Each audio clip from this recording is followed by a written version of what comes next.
Hello, Music Multiverse listeners. Welcome to another album review Saturday. So wait a minute. It's the 13th, right? But it's the 14th episode. Well, we got that Oh, screwed up. Damn it. We missed damn. again. Guess we'll have to try it for another year when it matches. Yay. So album review Saturdays, this show is an extension of what we do on www.beyondyourradio.com, which I didn't need all the WWs for, but it's an extension of the article section. So the three are there mentioned, and I'm going to add another three. And with me, as you almost always, is Deb Armitage Hicks Maloney. She's going to weigh in on her opinion, so you don't just have to swallow down mine. It's excellent because her perspective kind of helps me come back from mine. So if you haven't become a regular like Deb, boy, you should try it. But so please subscribe. It makes a difference for us anyway. Whether it does for you, it should, because it'll open you up to these albums. Some of you, these albums aren't on your list. I'm pretty sure. Maybe the first one is. So what do we got tonight? Well, we got the Black Keys, long awaited. Not really. They just put out an album last year, but the Ohio Players. We've got Mario Lalli and the Rubber Snake Charmers. Usually when you see a title like that, avoidance becomes the plague, but this is their album Folklore from Other Desert Cities. And then we finish with Iota or Iota. I don't know. Iota. Iota. All right. Pentasomnia from Small Stone Records. So, and then we'll give you three more at the end. So don't fast forward. There's some good stuff in here, let me tell you. So here we go again, another album review 2024. On this one, we're going to the biggest band that maybe ever came out of Ohio, although I didn't look it up. They're pretty damn big. It's a rock duo. Then we travel to some remote desert location for some convincing psychedelia that's tripped fantastic. And then we'll finish it with some fuzz located in a dark region of the five dreams of someone in the band. So are you intrigued? You should be. We were, and here we go. So we start off with familiarity. We started with the Black Keys, Ohio Players. If you don't know this band, you have somehow narrowed your boat into a very small canal, because this duo seems to be able to get on any kind of radio for play, and has been associated with other bands and artists that they've produced or come along for the ride. So on Ohio Players, the band seems to have returned home in their songwriting connection and the groove rock that seems to be a native to their musical tongue. Considering the absorption of their big records over the past 10 years and the amount of heavy radio play they get, sometimes you would think, when you listen to an album, you go, would I want to hear that live? Or do I want them to play, if they play a new song, then they're not going to play these songs or something deeper in the catalog. So albums like this sometimes fall into that category where you really love the past. You're kind of digging what they've been selling lately, and all of a sudden here comes another album, and you're like, sometimes it's hard to digest. So now here comes another album, but it's got oddities on it. They're trying to whisper to some other, they got rap on here, and that's not exactly what you were expecting. So it sets you in an uncomfortable band-loving position. So on that note, Ohio Players starts that way for me. The first listen, I went, am I really going to care about this album later? Another ride directed comfortably and uncomfortably, supposedly, because the band is pushing the sound, so they're doing this on purpose. I think they are. Give you the groove, the delivery your ears have somewhat been accustomed to, and they also challenge you and surprise you because they got to in these places. They kind of poke at you. So the Black Keys have done this again, and remarkably in another short amount of time. I don't know how they're like Patterson novels. They come out every year. They waste no time and no time signature in pushing out this. It's polished, it's refurbished rock and roll. Refurbished. That was the word I was looking for like about an hour and 30 minutes when I was writing the article. If you're looking for indie swagger, it's there, but it seems like everybody's offended by the fact that they're no longer an indie rock band. Well, I didn't exactly love those first two records. I mean, they're okay. They fit in some wheelhouse, but now they're ginormous. Their sound's bigger. It's better. It it's delivery meshed and mashed in engrossing rhythms from the bass to the guitars to even the claps Yeah. and to keyboard. Not a solitary instrument can escape it. And you feel it from your feet to your mind. You have no choice. You follow it into Main Street, untouched, right into this goddamn bowling alley from hell. I don't know where this is, but this bowling alley is there and rolling, and people are in there and they're rolling it like they fucking mean it. All right. They're into it. This lady's grabbing her own ass, I think, pretty much. Strike, strike, and it's three strikes in a row is turkey, right? Okay, good, Yep. good. We've got a Beck-like nature in Paper Crown that feeds into Cinnamon Girl by Neil Young at some point. And I'm going through this. I didn't take a look at who's on the record yet. All I did was put down what I was feeling, what I was thinking, right? Mm-hmm. Not knowing that those people are actually on the record. Well, not Neil Young, but there's people on this record all over the place. So just really cool. And now I'm starting to get into it, right? So I'll let Deb continue. Okay, interesting, because I've always enjoyed the Black Keys. I feel that their music is timeless. I can listen to a song, and unless I can pinpoint where I was when I heard it and actually can filter out everything else around me and go, oh, I was at this party, so I know what time, what year or decade that was from. They stand the test of time, I feel. I've got a little bit of trivia first, just because I like to do that. Do you know where their name comes from? Well, my assumption was it comes from the keyboard, but That's what I thought too. So I looked it up because I didn't want to misspeak.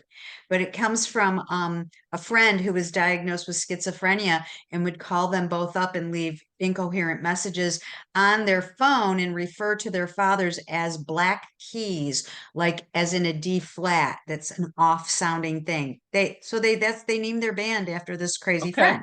Okay. Oh, So cool. I thought that was cool. Also, Jack White hates them because he thinks that they're copycats. They did a hip hop record actually at one point. I don't remember the name of it, but Mos Def was on it and some other hip hop people. I don't know that album, but I just found that in the trivia. But this is the best piece of trivia. Robert Plant is a big fan and goes to their shows whenever they're in the same town. Oh So, my. Geez, okay. if I'd have known that, we wouldn't even have had this program.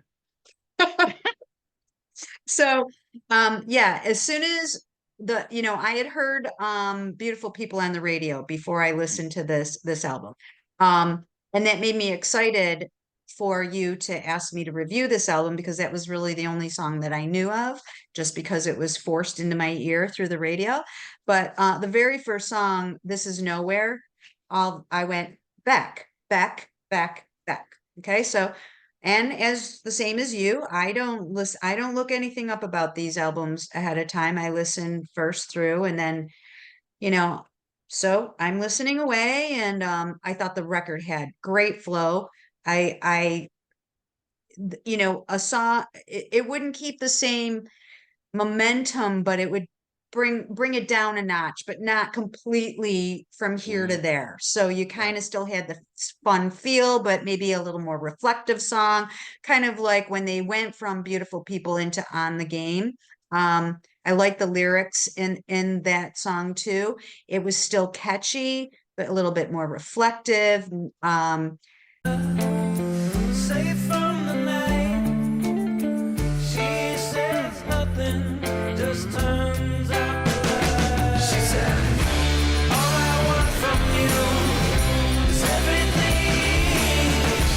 Bury all my love beneath the fever tree. She said, I liked oh, I Forgot to Be Your Lover. So Marvin Gaye-ish. I really that seemed a little bit different for them, and I enjoyed it. Uh, but then Paper Crown, and I went back again. oh my gosh, they are stealing from Beck. And then when I went back and listened again and did my research, Beck was on there. And I thought, this is great. I love it. Um, they had the one song, Read 'em and Weep, kind of had a spaghetti Western Pulp Fiction feel to it. And the whole album, I know that one of their songs was on the soundtrack for Mom's Silver Linings Playbook, but I kind of got that feel from this album. If you haven't seen that movie, watch it because the soundtrack is awesome and they incorporate so many different sounds in that movie. And so does this album. So I really liked it. I will listen to this over and over and over again for sure. Yeah, yeah. So I got this impression. The whole thing just I'm going. I can't. I'm in the bowling alley, man. I think that this whole album's in a bowling alley kind of feel. I don't know why. That's why I decided to write this, right? So I'm like, Mhm. the minute they do Paper Crown, I'm thinking Yeah. like they were like all the regular Ohio players were in, right? And everything was grooving and doing their thing. And then all of a sudden in walks this other crowd. And everyone just kind of like stops, Mhm. and they're like, and all of a sudden there's a different vibe in the room. But then that's subtle. There's no fight, there's no standoff. They just go, all right, we're in, and everyone's back together again. Boom, ba ba Yeah. boom, ba ba boom. Right. So Uh-huh. the album that starts out making a statement that this is nowhere. That's the first song. That Yeah. Ohio is basically nowhere. Yeah. Must, someone got to be driving by. Get out of your goddamn car and get in the bowling alley because this isn't nowhere. This is a whole lot of somewhere. Get out of the car and step inside Ohio players. All right. This wicked fun that's going in and around apparently all kind of perfect asses. That's right. This woman's ass is so perfect that scientists use it to fine tune their instruments. It's so spherical. And of course, every time you leave because you have to sleep, you'll wind up wanting to go back there either tomorrow or the next day. It's funny. Anyway, Love it. So we'll I move guess we on. like that album. Yeah. So by the way, I mean Dan and Patrick are the band. It's two guys, which is kind of Hmm. crazy. They play just Yeah. about everything. And they decided to invite, people like Beck, even Noel Gallagher from Hmm. Oasis, and a bunch of other guys. You got Leon Michaels and Tommy Brennick. You got two guys from El Michael Affair, which is really a good band. It's been overlooked in Music Scope. So check it out. It's the Black Keys, yes, but it's the Black Keys and then some. So Hmm. we'll move on to the Mojave.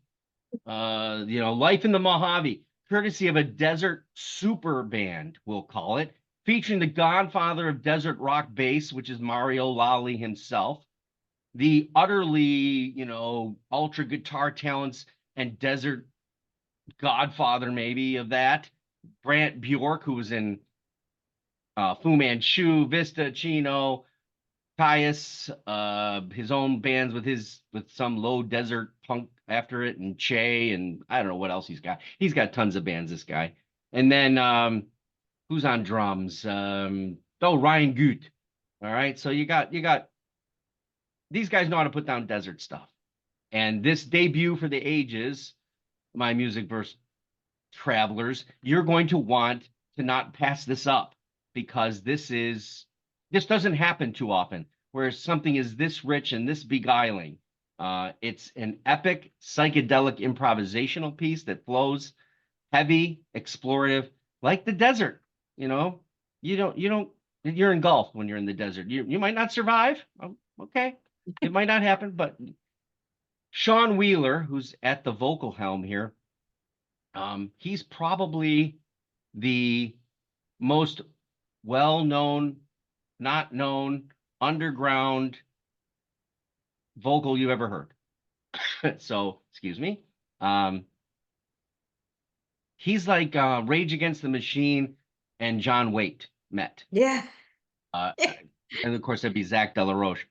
So this is where I stand to start. Dab, you come into this. What do you Well, think? I really didn't know the I know what desert rock is. I get it because of things like Coachella and festivals and things like that. But reading up on them a little bit was just where they came from, and they would, I guess, one of the guys families had a restaurant that he worked in, and he tried to get his band to go in there and play, and his parents were like, this isn't working in this kind of a restaurant. You're gonna have to go somewhere else. So then they started these generator parties, is what they were called, that then is what morphed into desert festivals. And so that was an interesting thing, because I'm not from that generation where I would be going to desert festivals and desert rock and all that. But you can tell that their influences are from a lot of different places, but Black Flags is one of their big punk influences. But by no means is this punk. It's just interesting how they take all these different things that they love and make it their own. And I got a real sense of more like a Doors feeling, like you're in the a coffee shop, and there's a poet doing just a reading, because the vocals are more like talking, and I feel like, Jim Morrison is kind of telling us a story. Not that his voice sounds like that, but just the whole feel of it takes me back to the 60s. And the album feels like one long song. It's the flow is great. It's like telling a story, but I don't know what the story is. I feel like you could be out in the desert and you might do some ayahuasca or something and make it be your own story. Um, so I liked it. It's my first introduction to this band. And I would definitely recommend it to anybody that loves music. Yeah. Sean Wheeler's poetic nature is kind of captivating, right? Mhm. It's a testament to the true concept that your vocal range has no bearing on how effective you can be. Mount San Jacinto behind the pomegranate trees. 59-fold felling, it sideways on mesquite. Ding dongs wrapped in tinfoil in High Times magazines.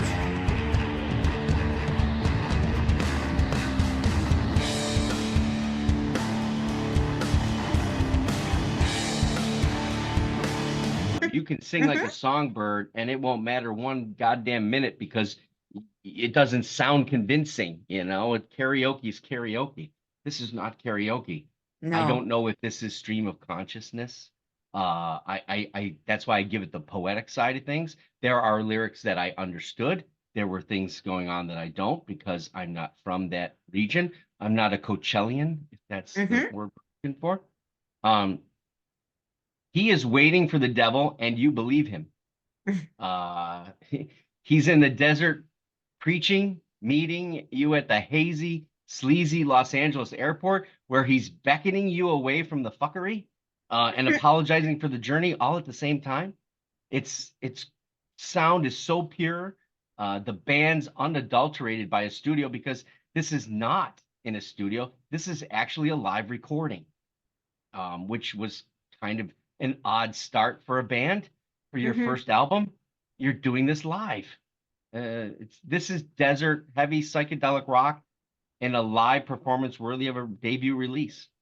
Folklore, you got to let Folklore from other desert cities rise into your stream of eerie consciousness, I guess.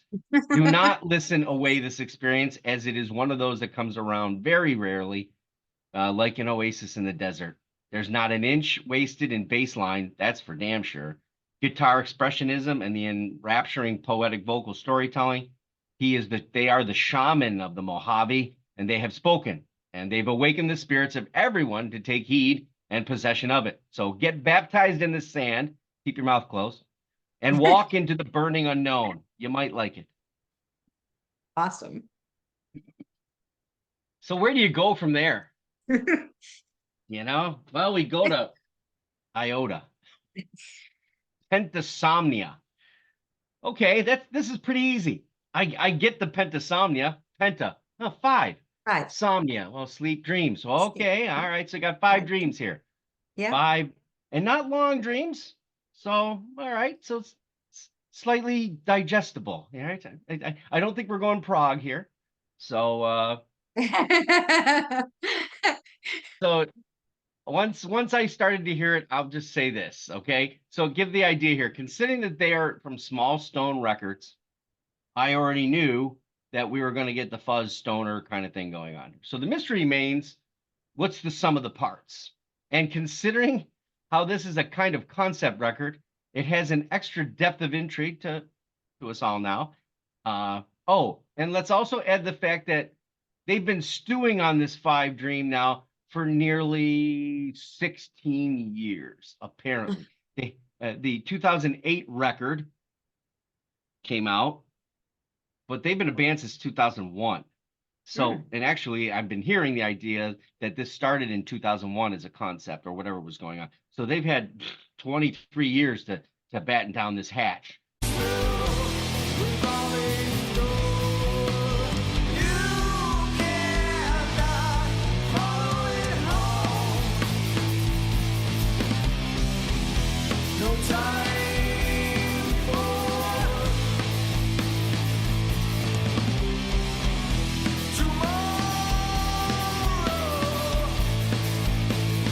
So that's interesting to me in all things. But so now I'll lead back and let Deb have at it.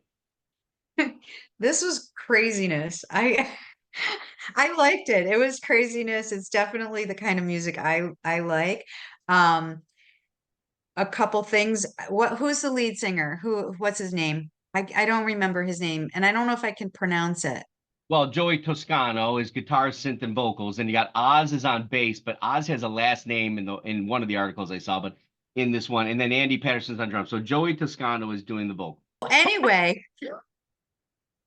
and then they'll go, yeah, that girl. So Damn, give it skip to the next music. week? We'll stop the Fury Road, although that's cool as hell. But it's that the band should be in Fury Road. The music should be in Fury Road. That's why I wasn't. That's where you made the surprised connection, by right? it. So, anyways, there were a couple songs on here that, like, I'd get little glimpses of where I go, oh, who does that sound like? I mean, I found some Monster Magnet in there, and I thought that was kind of cool. Rock. Yeah. And I didn't have a lot of time to listen to this album. I did listen to it twice without really being able to make a lot of notes. All I can say is don't skip it. It's really good.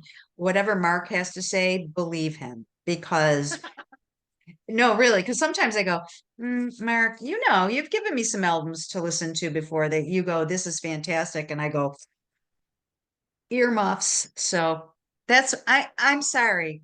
I'm fired. But move along. No, you get it. You finish it up, hon. You would think they're not two Iotas. Well, Iota. First of all, you have 32 minutes to digest this doom stoner behemoth. All right, and that's quick considering. So doomy, space blues, heavy rock, in this dream mission that's being done at a rapid eye movement kind of pace, in a sort of climactic time frame.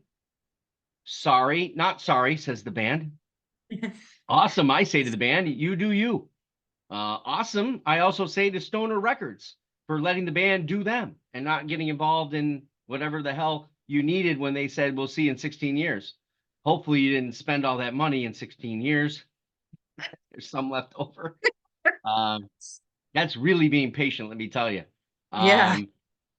Now notice the pace, the lingering, yet still heavy and driving. Those guitars linger. So Pentasomnia reminds me of the first time I listened to Facelift from Alice in Chains. You stood up, you took notice, and you knew that something was going on. There's a hazy kind of production in it. There's this harmony, but it's dark, but this singer is a blues rock singer, hitting higher note, relinquishing the lyrics in a heavier fashion than that of Lane Staley. It's not seeped in swamp that would be, directed by Jerry Cantrell, which is, there's nothing wrong with that. I love Jerry Cantrell.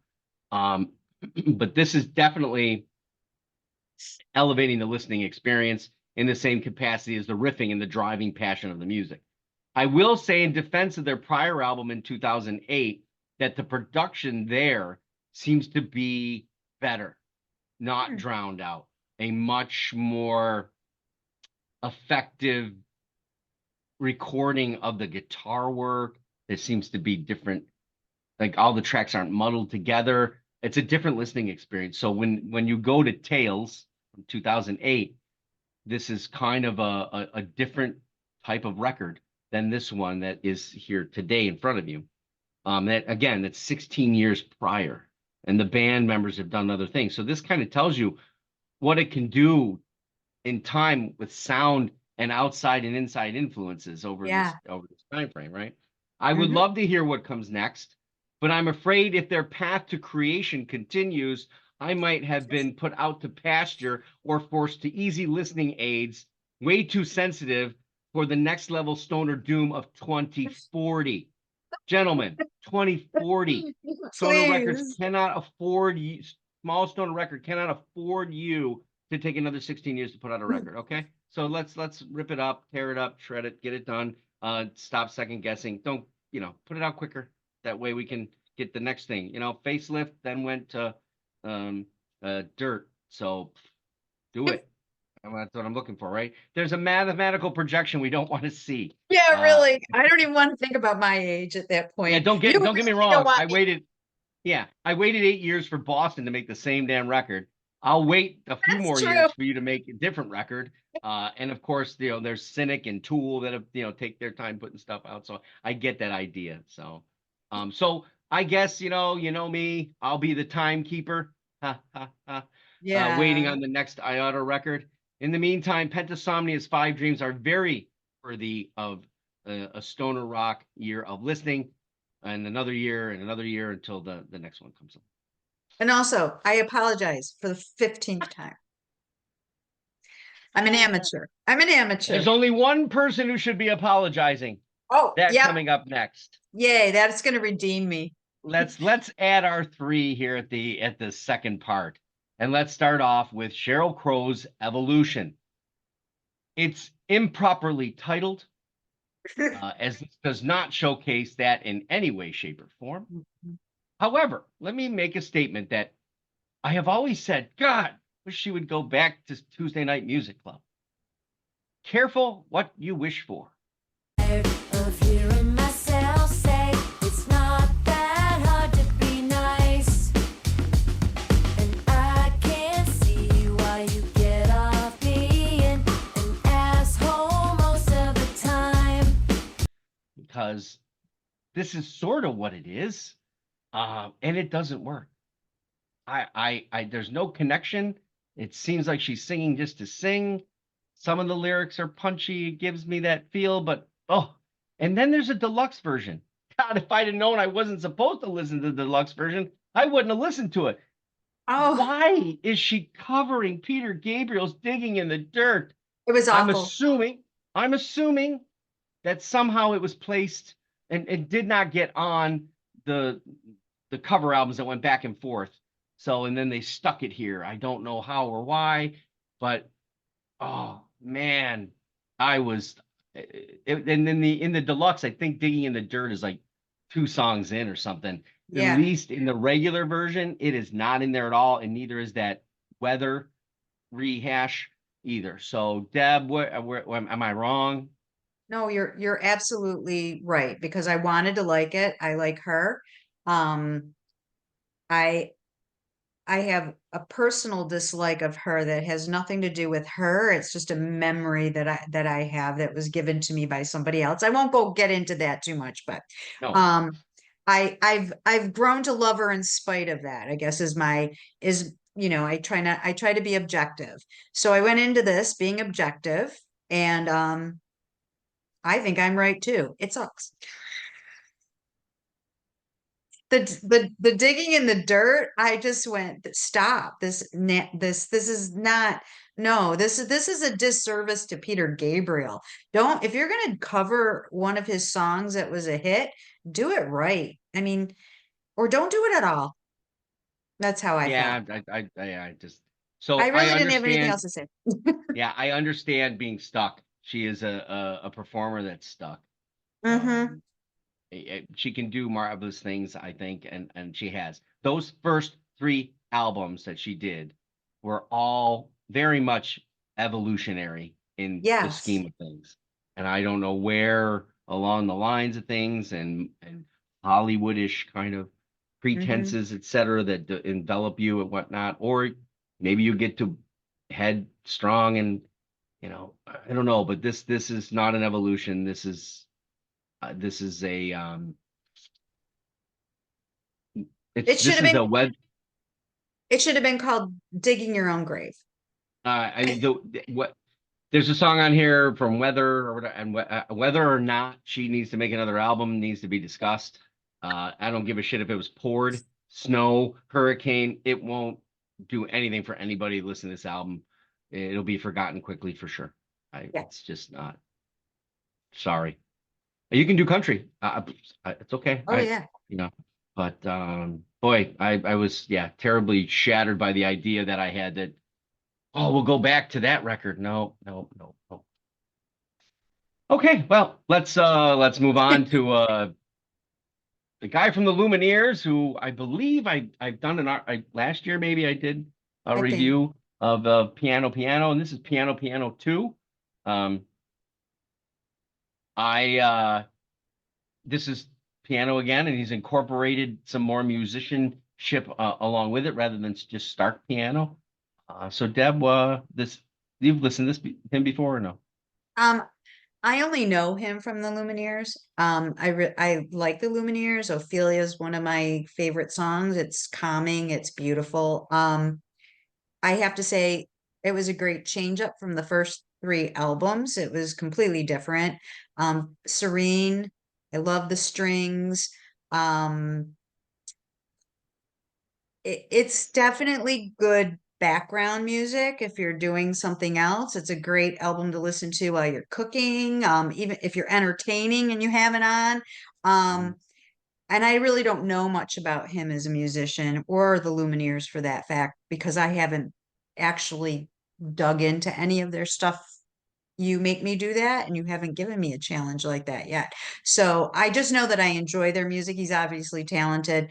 I love piano because I played piano, so I gravitate towards finding that pleasant, Mhm. where some people might not want to listen to an entire album that's revolving around that instrument, but I enjoyed it. I don't really have anything to judge it against as far as, was it great? I didn't listen to his piano to piano. I only listened to piano too. So Yeah. I'll listen to you and I'll believe your review. So the songwriting at the fingertips of the piano and how he puts things together ranges from beautiful to contemporary, and then it leads classically where he thinks it needs to go. And he does that very well. It's somber in some cases, but I think it's always approaching this and building toward a hopefulness.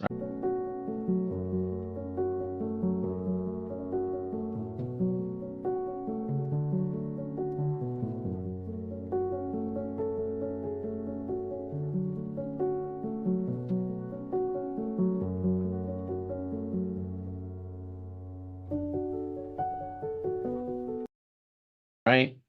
So I'm listening to this and I'm going through and it's coming up, and then suddenly I hear something familiar. And I'm like, what is going on? That sounds like Radiohead. Yeah. Okay, because it's no surprises. Well, the big surprise there is that vocals come, and it's Gregory Alan Isakov, who showed up on Album Listen Challenge, where 3 people challenged me, and Gregory Alan Isakov was on that challenge list.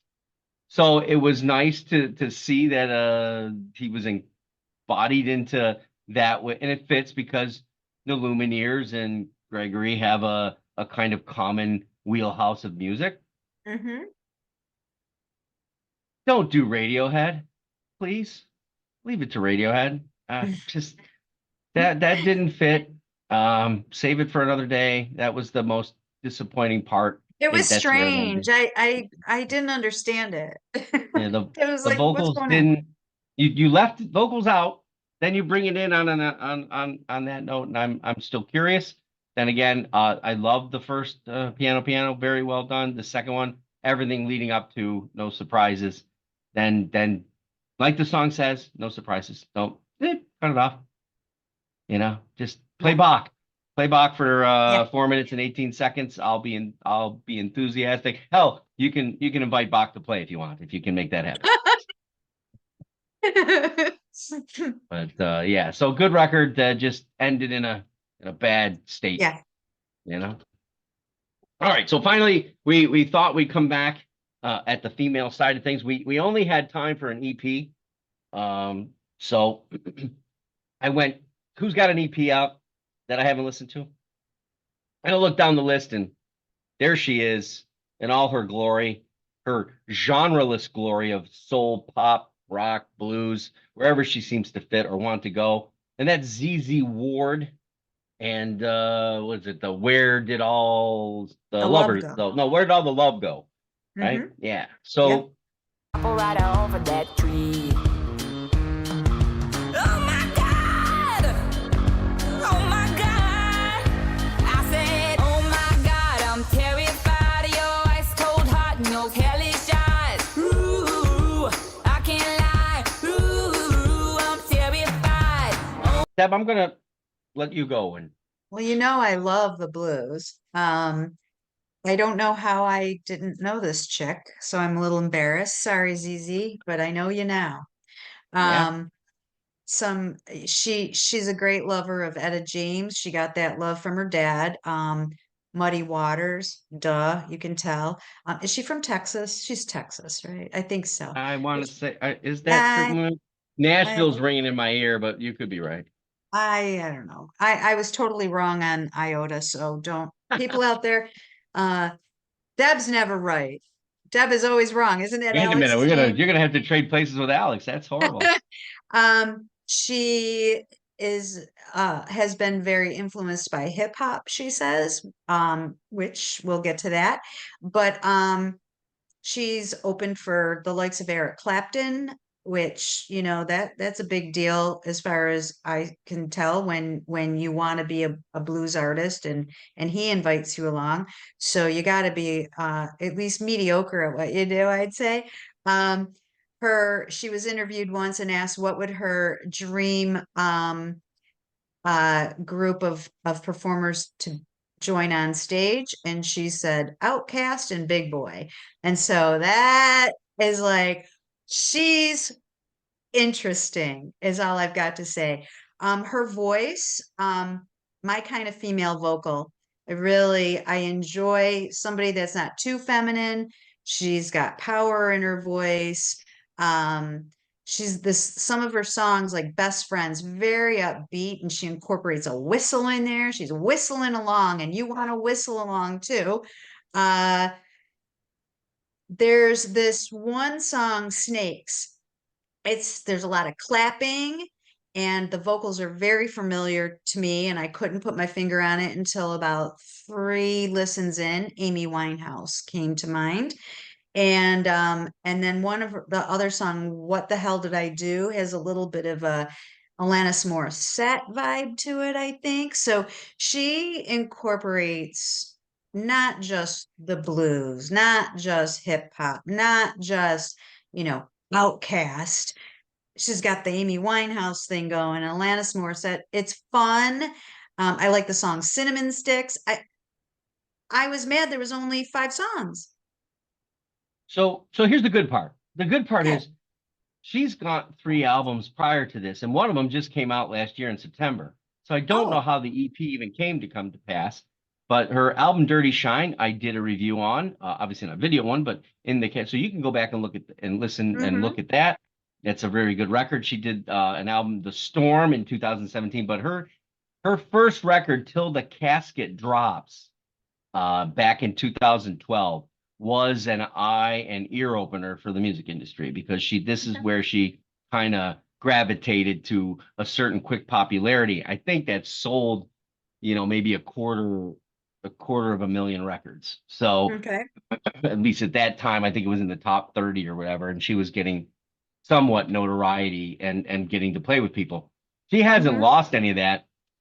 The music industry and the music flow of things have changed, and obviously on a female side, I think survival is harder Yeah. because you want radio play and or you've got to develop an audience, and developing an audience is sometimes crushing. So yeah, I mean, there's Alabama Shakes to this. There's Mm-hmm. Mm-hmm. so anyway, she was born in Abington, Pennsylvania. No way. She was raised in Oregon. So that kind of Oh, Oregon and so Texas, okay. That's we'll close to give you Texas, isn't it? we'll give you a little bit of hint there, but it's not even close. But Yeah. they have a similar thought process to music, kind of the Western Nashville, maybe, I don't know. But Yeah. she's a lot of fun. She's high energy. She's got that little grit in her voice too, which is Yeah. kind of nice. That's what I was saying. I like that. Yeah, spitty, and yeah, she's definitely got the chops. And one of the reasons I put this on there was I'm like, gosh, this is really early for an EP, considering she just finished an album in September. Mhm. I thought, geez, well, people might want to go back and double check what's going on there. She's definitely, um, in the elevation of people who are popular and stuff. Let's say Sheryl Crow is here and she's here. Well, now that would Yeah. be different scope. So if you're looking for a new female to grab onto that's got that kind of arrangement, and you never know what you're going to get from her. She likes to slide over here and growl over there, and yeah, it's kind of cool. Kind of cool. Yeah. So, what did you think of these albums? Did you already hear them? Did you give them a try? Come back in a month and put your comment in. Can't wait to hear from the band when they figure out we went down the wrong Fury Road. That'll be fun. So I want to thank Done. Deb for joining You me do? again. You sure you do? Oh, I'm sure I do. It makes it all fun and entertaining for everyone involved. Our last episode was viewed by over 200 and some odd people. So we will see you next weekend. I want to make a statement, but I can tell you this. Two of the bands have been around a very, very, very long time. And one of them, I don't even know if they've had an album out in forever. They might have been longer than this Iota. I don't know, in difference between albums and years. So check us out on beyondyourradio.com, Facebook, Twitter, Instagram, YouTube, of course. The articles are there, video, podcasts, whatever you want to listen to. It all has to do with music, has to do with bands, albums, and artists. Go Beyond Your Radio with us, a real music appreciation channel. And until, well, tomorrow, happy listening. Bye.